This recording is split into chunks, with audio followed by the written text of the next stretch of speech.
ஆமா, லட்சுமி எங்க கொண்டு போற? லட்சுமி பால் கறக்க மாட்டேங்குதுப்பா. ஏன் கறக்க மாட்டேங்குது? ஐயா, கண்ணு குட்டி போட்ட பசுதான் பால் கறக்கும். லட்சுமி தான் இன்னும் போடலையே. போட சொல்லு. அதுக்கு என்னென்ன பிடிக்குதோ வாங்கி கொடுப்போம். என்ன பிடிச்சாலும் போடாது, செனை பிடிக்கணும். சென்னையா? அது எந்த கடையில விக்குதுன்னு சொல்லு, மூட்டை மூட்டையா வாங்கி கொடுத்து போட்டுருவோம். இவனுக்கு எப்படி புரிய வைக்கிறதுன்னு தெரியலையே. தம்பி அறிவு, நாம அமாவாசை இருக்கிறானே, பெரிய காளமாட வச்சுக்கிட்டு அவங்கிட்ட இந்த பசுவை கொண்டு போனா செனையும் பிடிக்கும், கண்ணு குட்டியும் போடும். அப்போ அமாவாசை கிட்ட போனா கண்ணுக்குட்டி போடாதெல்லாம் கண்ணுக்குட்டி போடும். கரெக்டா? கரெக்ட். சரி வா. நீ வீட்டுக்கு போ, நான் போறேன். அப்பா, நீ விவரம் இல்லாத ஆளு. அம்மாவாசை உன்னை ஏமாத்திடுவான். நானும் வரேன். வா.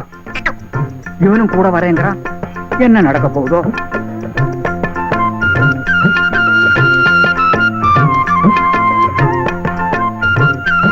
வணக்கம் ஐயா. வணக்கம்.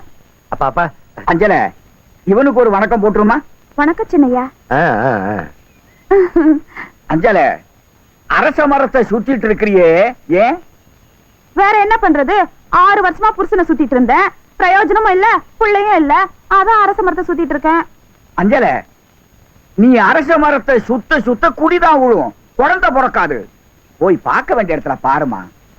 நில்லுமா. அப்பா, நீ என்னப்பா பார்க்க வேண்டிய இடத்துல பாருன்னு விவரம் இல்லாம சொன்னா அந்த பொண்ணுக்கு எப்படி புரியும்? நான் தெளிவா சொல்றேன். அஞ்சல, மரத்தை சுத்தினா குழந்தை பிறக்காது. நேரா அமாவாசை கிட்ட போ. சின்னையா என்ன சொல்றாரு? ஒண்ணுமில்ல, அமாவாசை அன்னைக்கு மரத்தை சுத்தாதேங்கிறாரு பாபா.